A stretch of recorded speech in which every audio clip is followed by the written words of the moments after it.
Have you ever wondered if something is wrong with you because you feel this angry even when you pray, angry even when you're trying to heal?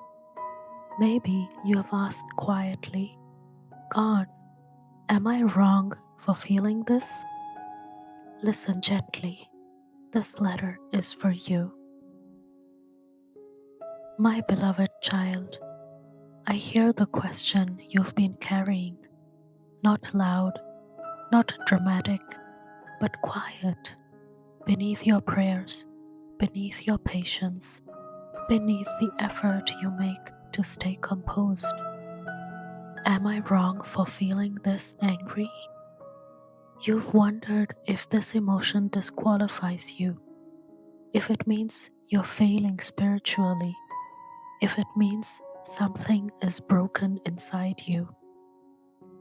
Let me answer you gently. No, you are not wrong for feeling angry. Anger does not appear out of nowhere. It grows where something mattered. It rises when a boundary was crossed, when a wound went unseen, when something precious was lost or threatened. I am not surprised by your anger, and I am not ashamed of you for feeling it. I know how carefully you try to manage it, how you keep it contained, how you tell yourself you should be over this by now.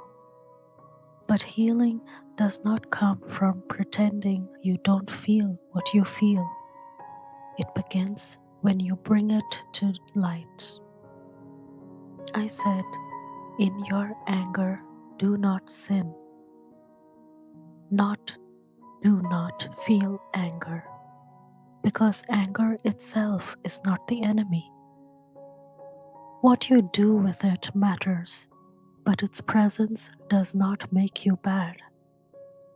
I know there are moments when your anger feels heavy, moments when it turns inward and leaves you tired, moments when it spills out in ways you didn't intend. That doesn't make you unloving. It means you are human. I want you to know something important. Even my dear son Jesus felt anger. Jesus did not live numb. He did not walk through injustice untouched. When he saw hearts hardened by pride, when he saw worship turned into exploitation, when he saw people burdened instead of cared for, anger stirred within him.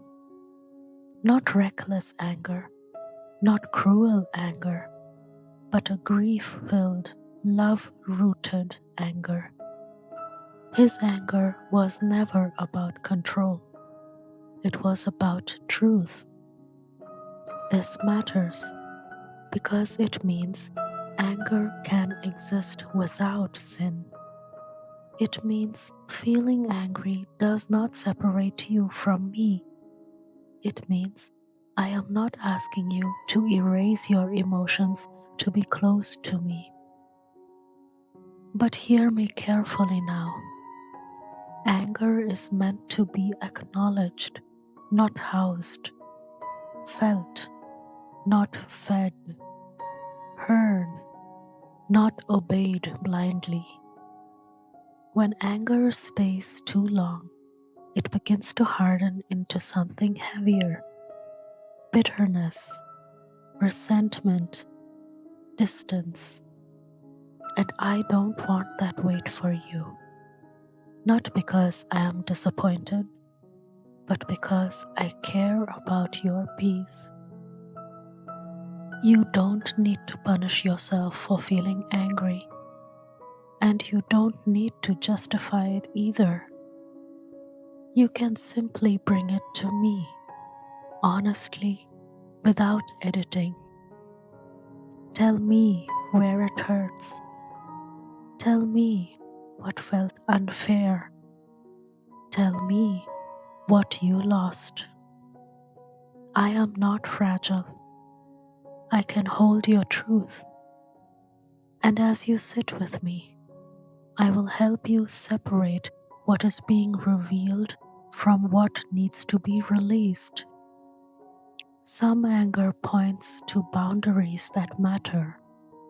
Some anger points to grief that hasn't been named. Some anger points to wounds that need tending, not hiding.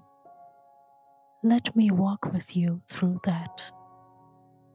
You are not wrong for feeling this. You are not less spiritual for struggling with it. You are not distant from me because of it. I am close, even here. And as we move forward together, slowly and honestly, I will teach you how to let anger pass through without taking root. You don't have to rush this. You don't have to fix yourself first.